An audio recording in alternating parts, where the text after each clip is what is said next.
According to Daniel, this is a prophetic red flag. The little horn, Daniel's key to identifying the Antichrist. Right now, as you're watching this, there's a 2,500-year-old prophecy that's been quietly unfolding around us. Most people have no idea they're witnessing it happen in real time. But you're about to discover something that will completely change how you see the world's current events. Deep in the pages of the Bible, there's a mysterious figure called the Little Horn. Now, before you think this is just another biblical character study, let me tell you something that might shock you. This isn't just any symbol. It's a detailed blueprint, a prophetic roadmap that's pointing directly to something happening right now in our world. And here's what nobody's talking about. I'm going to show you 3 things that will fundamentally shift your perspective. First, how an ancient Jewish captive received visions so detailed they read like tomorrow's headlines. Second, the 5 unmistakable characteristics of this prophetic figure that are showing up in today's leaders. And third, this is the part that gave me chills when I discovered it, how the pieces are falling into place right now, in ways that most people are completely missing. But here's what's really unsettling. The more you understand this prophecy, the more you'll realize we might be living in the generation that sees it fulfilled. Let's start with Daniel, but not the Sunday school version you might remember. This is the story of a young man who received visions so terrifying, so specific about future world events, that they've been confusing scholars for centuries. Until now.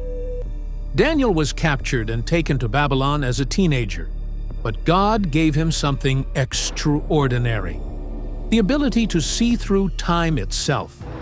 And what he saw in Daniel chapter 7 wasn't just symbolic imagery. It was a detailed preview of world history that's been unfolding exactly as predicted for over 2 millennia. In this vision, Daniel sees 4 great beasts rising from the sea. Now, here's where it gets interesting. These aren't random monsters. Each beast represents a world empire that would dominate history. But it's not the beasts themselves that should concern us. It's what comes after them. Out of the 4th beast, the most terrifying one, rises something small but deadly: a little horn. This isn't just a small detail tucked away in an ancient text. This little horn becomes the prophecy's central focus. And here's the question that should keep you up at night. If the first 4 beasts have already appeared in history exactly as Daniel predicted, what does that tell us about the timing of the little horn? To understand why this matters to your life right now, we need to decode these 4 beasts. Because once you see the pattern Daniel revealed, you'll never look at world news the same way again. The first beast, a lion with eagle's wings, most scholars agree represents Babylon, the very empire that captured Daniel. Prophecy fulfilled with surgical precision. The second beast, a bear raised on one side with 3 ribs in its mouth, represents the Medo-Persian Empire that conquered Babylon.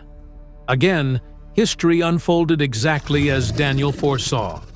The third beast, a leopard with 4 wings and 4 heads, symbolizes Alexander the Great's Greek Empire, which split into 4 kingdoms after his death. Once again, prophecy and history align perfectly.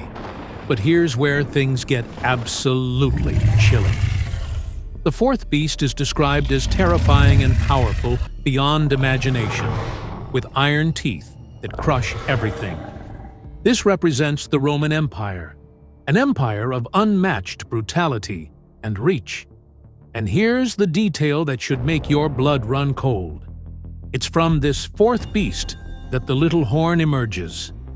Now, if you're thinking, but the Roman Empire fell centuries ago, you're missing something crucial that biblical scholars have been debating for decades. What if this 4th beast represents not just historical Rome, but a revived Roman Empire? What if we're watching it rise again right now? let me read you Daniel chapter 7, verse 8. And I want you to listen carefully to how specific this gets. While I was thinking about the horns, there before me was another horn, a little one, which came up among them, and 3 of the first horns were uprooted before it.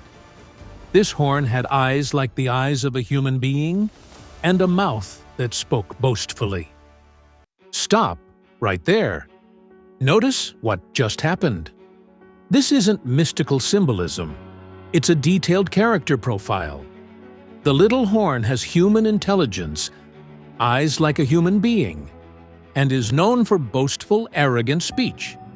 But that's just the beginning. The prophecy gets more specific, more detailed, and more unsettling. I'm about to show you 5 characteristics of the little horn that are so precise, they read like a psychological profile of someone who could be alive today. Here's the first trait that should make you pay attention to current world events. The little horn rises to power by eliminating 3 other leaders. Daniel 7:8 shows us that this figure doesn't just win elections or gain influence through normal means. It literally uproots 3 other horns, 3 other centers of power. This suggests a violent, calculated takeover that removes obstacles to absolute control. Now, here's the question that might keep you awake tonight. In today's world of fragile alliances, proxy wars, and sudden regime changes, how hard would it be for a cunning political figure to orchestrate the downfall of 3 rivals? We've seen dictators throughout history eliminate competition, but the little horn will perfect this strategy on a global scale. And here's what's truly disturbing. The prophecy suggests we won't see it coming until it's already happened. The 3 kings will be uprooted, caught off guard, unprepared, eliminated before they realize the threat. The second characteristic hits even closer to home because it's something we can observe in real time. The little horn is known for boastful, blasphemous speech. Daniel 7:8 describes a mouth that spoke boastfully, but verse 25 reveals the true scope of this arrogance. He will speak against the Most High and oppress his holy people, and try to change the set times and the laws. This isn't just political bragging, this is spiritual warfare. The little horn doesn't just boast about earthly achievements, it directly challenges God's authority, mocks his people, and attempts to rewrite the moral foundations of society. How many leaders today use bold, divisive language that seems designed to provoke and polarize? How many are actively working to silence religious voices or redefine traditional moral boundaries? The pattern is already emerging, and it's happening faster than most people realize. But the third characteristic is where the prophecy becomes genuinely terrifying.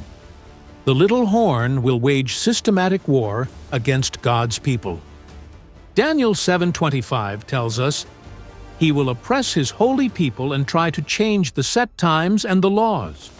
The holy people will be delivered into his hands for a time, times, and half a time." This isn't random persecution. It's organized, systematic oppression designed to break the faith of believers worldwide. And here's what should alarm you. This persecution is already beginning in various forms around the globe. From churches being shut down to believers being labeled as extremists, from Christian holidays being eliminated to biblical teachings being criminalized, the groundwork for this global persecution is being laid right now. The little horn will simply accelerate and systematize what's already happening. The fourth characteristic is perhaps the most subtle, but also the most profound. The little horn will attempt to change times and laws. This goes beyond normal legislative changes. The prophecy suggests a complete rewriting of societal norms, moral foundations, and even religious traditions. The little horn will present these changes as progress, as evolution, as necessary modernization. And here's the insidious part. In a world that values convenience over conviction, most people will accept these changes without question. How many traditions have already been abandoned in the name of progress? How many moral boundaries have been redefined as outdated? The little horn will complete this process on a global scale. But here's the fifth characteristic that changes everything. The little horn's power is temporary and limited. Daniel 7:25 specifies that this reign of terror will last for a time, times, and half a time, 3.5 years. Not indefinite, not permanent, limited by God's sovereign plan. This reveals two crucial truths that should give you hope even in the darkest scenarios. First, God remains in absolute control.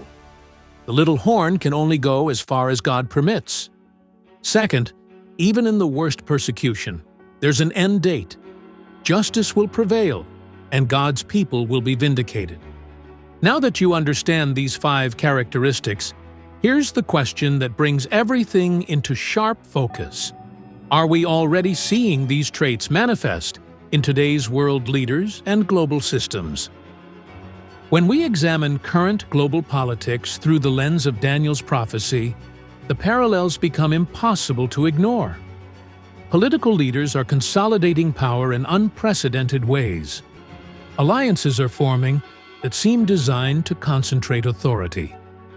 And everywhere we look, the world is crying out for someone, anyone, to bring order out of the chaos. Consider the European Union.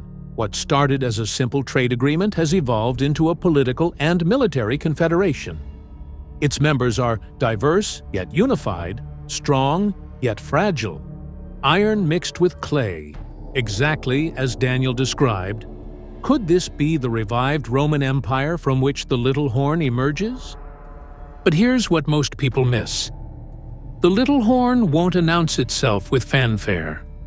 It will rise gradually, seemingly offering solutions to impossible problems. By the time people recognize the threat, the consolidation of power will already be complete.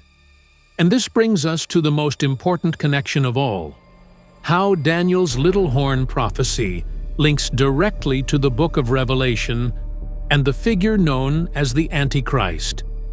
The little horn of Daniel and the beast of Revelation aren't separate figures. They're the same person viewed from different prophetic perspectives. What Daniel saw as a political rise to power, John saw as a spiritual and supernatural manifestation. In Revelation 13, we see this figure described as having 10 horns and 7 heads, connecting directly to Daniel's vision of the 10-horned beast. But John adds crucial details that Daniel's vision didn't include. This figure will demand worship, will seem to die and come back to life, and will implement a global economic system that requires allegiance to participate. This is where the prophecy becomes immediately relevant to your daily life. The mark of the beast system described in Revelation isn't just about end-times theology. It's about economic control, social compliance, and spiritual allegiance. And the infrastructure for such a system is being built right now. Digital currencies, social credit systems, global tracking technologies, the tools needed to implement the beast's economic control are already being tested and deployed around the world. What once seemed impossible now appears inevitable. The word Antichrist comes from the Greek Antichristos, meaning against Christ, or in place of Christ. This figure won't just oppose Christianity, it will attempt to replace it entirely, positioning itself as humanity's savior and demanding the worship that belongs to God alone. As 1 John 2:18 warns us, "Children, it is the last hour. And as you have heard that Antichrist is coming, so now many Antichrists have come. Therefore we know that it is the last hour." Notice that John speaks of both the Antichrist and many Antichrists. This suggests that, throughout history, we've seen figures who embodied some characteristics of the final Antichrist. Practice runs, if you will. preparing the world for the ultimate deception. Revelation 13:1-3 gives us the complete picture. Then I saw a beast coming up out of the sea, having 10 horns and 7 heads, and on his horns were 10 crowns, and on his heads were blasphemous names. And the beast that I saw was like a leopard, and his feet were like those of a bear, and his mouth like the mouth of a lion. And the dragon gave him his power and his throne and great authority. Notice how this description combines elements from all of Daniel's beasts: the leopard, bear, and lion. This suggests that the final Antichrist will embody the power and characteristics of all previous world empires, creating a global system of control unlike anything in human history. The phrase, "coming up out of the sea," is significant because in biblical prophecy, the sea represents the nations, the general mass of humanity. This figure won't emerge from religious circles or announce divine appointment. He'll rise from ordinary political processes, gaining power through what appears to be normal democratic or diplomatic means.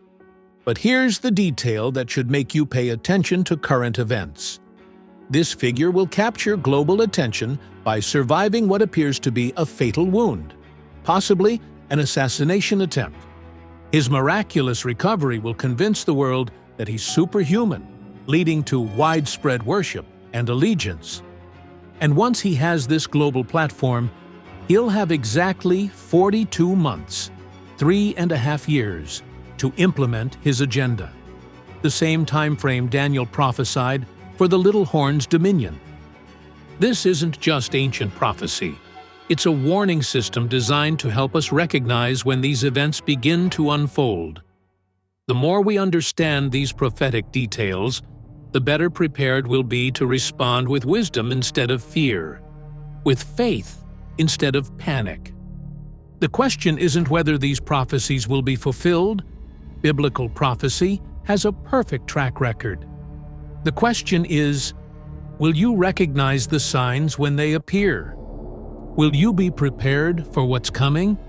And will you help others understand what they're witnessing? Because right now, as you're processing this information, the stage is being set for these ancient prophecies to become tomorrow's headlines. The only question remaining is, how much time do we have left?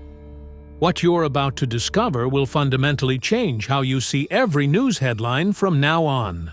Because the little horn doesn't work alone. There's a second figure, one that most people know nothing about, who will make the Antichrist's deception so complete, so convincing, that billions will willingly surrender everything they hold dear. Here's what kept me awake after researching this.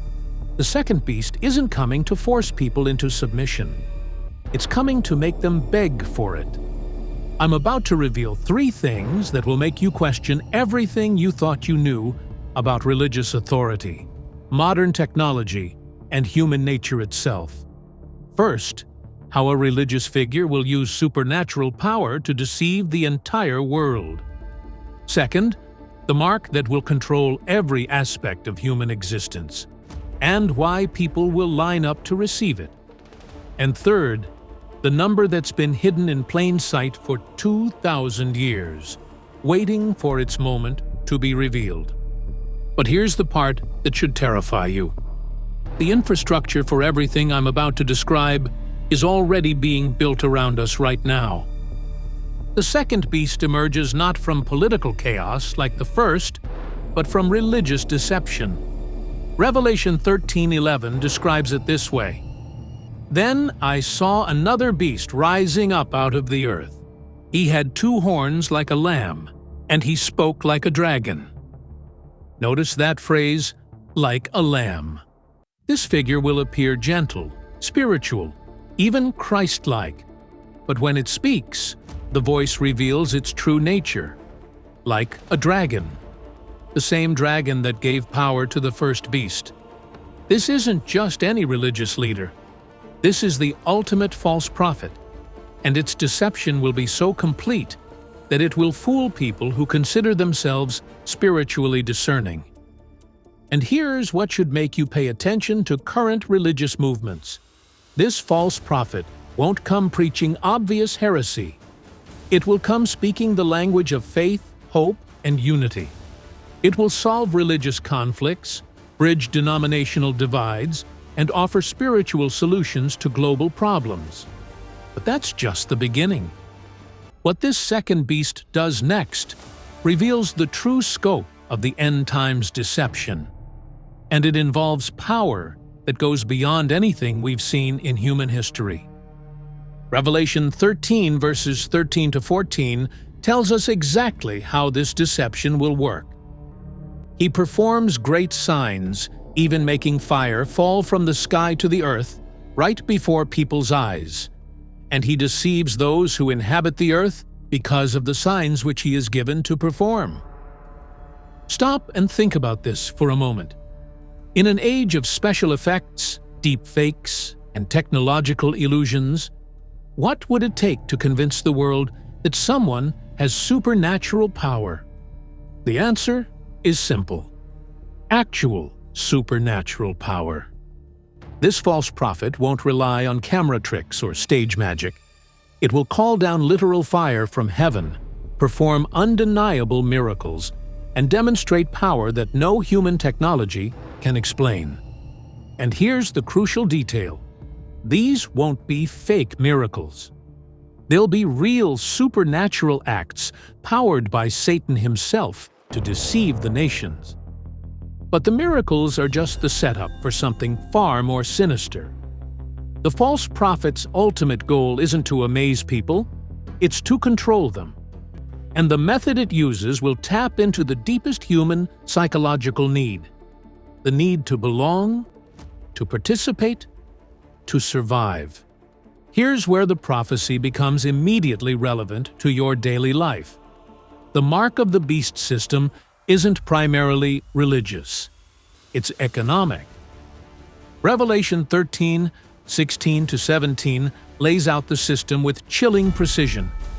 And he causes all, the small and the great, the rich and the poor, and the free and the slaves, to be given a mark on their right hands or on their foreheads.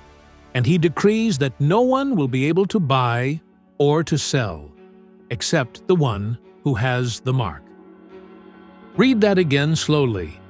No one will be able to buy or sell without the mark. Not some people. Not most people. Everyone. This isn't just about religious persecution. This is about economic survival. And here's what should make you pay attention to current technological developments. We already have the infrastructure to implement this system. Digital currencies, biometric identification, social credit systems, contactless payments. Every piece needed for the mark of the beast economy is already being tested and deployed around the world. The false prophet won't need to invent new technology. It will simply unify and mandate what already exists. And here's the psychological genius of the system. It won't be presented as oppression. It will be marketed as convenience, security, and progress. But there's one detail about this mark that most people miss, and it's the key to understanding why people will eagerly accept it despite the obvious risks. The mark isn't just about economics. It's about identity and belonging. In a world where exclusion from the economic system means death, the mark becomes a symbol of acceptance, participation, and survival. People won't take it reluctantly. They'll demand it desperately. We've already seen this psychology in action. During recent global crises, the mark of the beast system will exploit this same psychological need on a global scale. And this brings us to the number that's been waiting in the shadows of human history for nearly 2,000 years: 666. Revelation 13:18 issues both a challenge and a warning. Here is wisdom. Let him who has understanding calculate the number of the beast, for the number is that of a man, and his number is 666. Notice that this verse calls for wisdom and understanding. The number 666 isn't random. It's a code, a signature, a mathematical fingerprint that will identify the Antichrist when he's revealed. The number 6 in biblical numerology represents human imperfection, falling just short of 7, which symbolizes divine completeness. 3 sixes together suggest ultimate human rebellion, humanity trying to achieve perfection without God, reaching for divinity through human effort alone. Throughout history, the number 666 has appeared in various forms, from ancient calculation systems to modern technology. But here's what makes this prophetically significant. When the Antichrist is revealed, this number will be unmistakably connected to his identity, his system, and his mark. But understanding the number is just the beginning. What you really need to know is why people will not only accept this system, but fight to defend it. The Antichrist's appeal won't come from force. It will come from charisma, solutions, and hope. Daniel tells us this figure will be eloquent, attractive, and persuasive. In a world exhausted by crisis, division, and uncertainty, he'll offer exactly what people are desperate to hear. And here's the psychological hook that will capture billions. He won't just promise to solve problems, he'll actually solve them. Economic prosperity, political stability, religious unity, global peace. Everything the world has been crying out for, he'll deliver. But there's a price for this utopia, and most people will pay it gladly, without realizing what they're giving up. Revelation 13:8 reveals the scope of this deception. All who dwell on the earth will worship him. Not some people, not most people, all people, except those whose names are written in the Lamb's Book of Life. Think about that for a moment. In our polarized world where people can't agree on anything, what would it take to unite humanity under one leader? The answer is crisis so severe that any solution becomes acceptable. And this brings us to the most chilling question of all. What happens to those who refuse to participate in this system? Without the mark, you can't buy food, pay rent, receive medical care, or participate in society. But here's what's even worse. Those who refuse the mark won't just face economic exclusion. They'll face execution. Revelation 13:15 is brutally clear. The false prophet will cause those who do not bow down and worship the image of the beast to be put to death. This isn't abstract theology. This is practical reality. The choice will be simple. Take the mark and live, or refuse and die. And here's the psychological pressure that will break most people. This won't just affect individuals. It will affect families, children, communities. But there's one detail about the mark that changes everything. And it reveals why this choice is so much more significant than just physical survival. Taking the mark isn't just an economic decision. It's a spiritual one. The Bible makes it clear that receiving the mark involves worshiping the beast. It's not just about survival. It's about allegiance, identity, and eternal destiny. Revelation 14:9-10 reveals the eternal consequences. If anyone worships the beast and his image, and receives his mark on his forehead or on his hand, he himself shall also drink of the wine of the wrath of God, which is poured out full strength into the cup of his indignation. This is where the prophecy becomes personal. The mark isn't just about temporary convenience or survival. It's about eternal destiny. Those who take it will face God's undiluted wrath forever. And this leads us to one of the most terrifying aspects of the end times. What happens when God's patience finally runs out? The 7 bowls of Revelation represent God's final judgment on those who've chosen the beast's system over his kingdom. These aren't symbolic judgments, they're literal, physical consequences that will devastate the earth. Painful sores will break out on those who have the mark. Water will turn to blood. The sun will scorch the earth with intense heat. Darkness will cover the beast's kingdom. And through it all, those who've taken the mark will refuse to repent.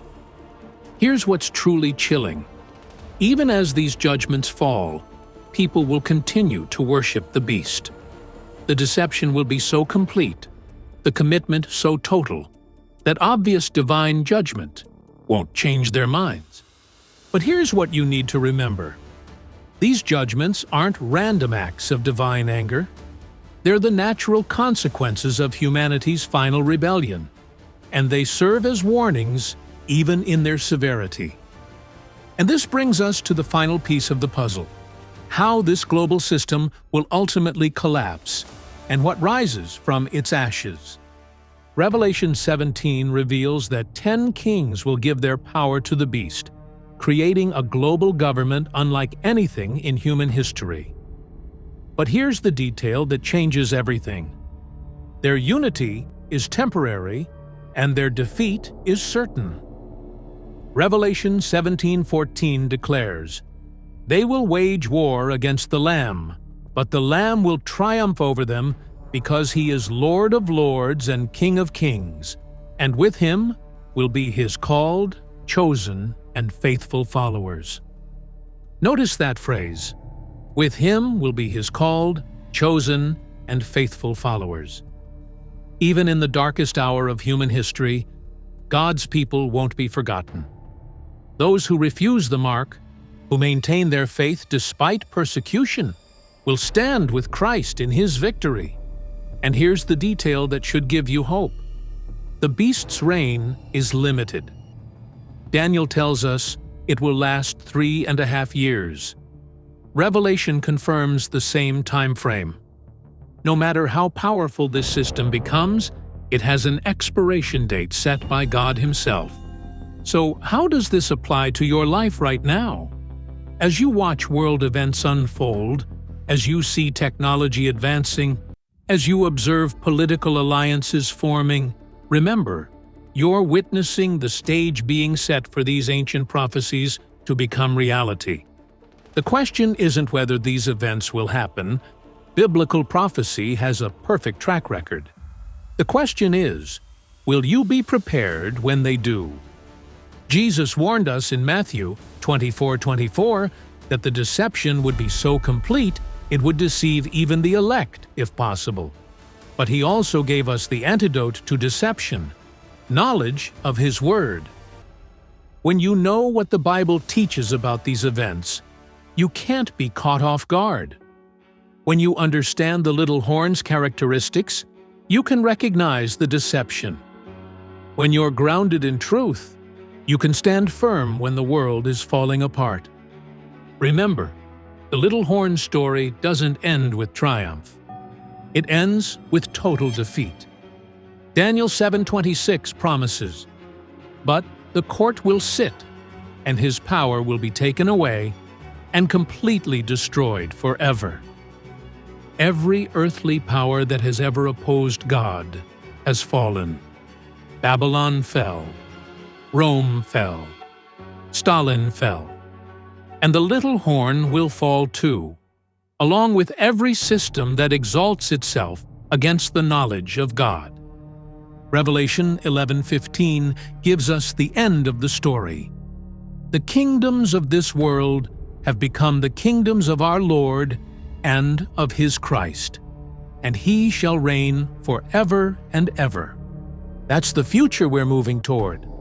Not the temporary reign of the beast, but the eternal kingdom of Christ. A kingdom of justice, peace, and righteousness that will never end. So what can you do right now? First, stay alert. Learn to recognize the signs of the times and prepare your heart for what's coming. Second, stay grounded in God's Word. When deception is everywhere, truth becomes your anchor. And third, stay hopeful. No matter how dark the world becomes, remember, we know how the story ends. The little horn will rise, but Christ will reign. The beast will deceive, but truth will prevail. The mark will control, but freedom will come. This isn't just ancient prophecy. It's your future hope. In our next deep dive, we're going to explore something even more shocking. How the technology being developed right now isn't just setting the stage for the mark of the beast. It's already testing the compliance mechanisms that will make the global system possible. If this opened your eyes to what's really happening in our world, share it with someone who needs to understand. Subscribe and hit that notification bell, because what we're uncovering together is too important to miss. Until next time, stay vigilant, stay faithful, and remember, God's kingdom is coming, and nothing can stop it. The only question that remains is, when the choice comes, and it will come, which side will you choose?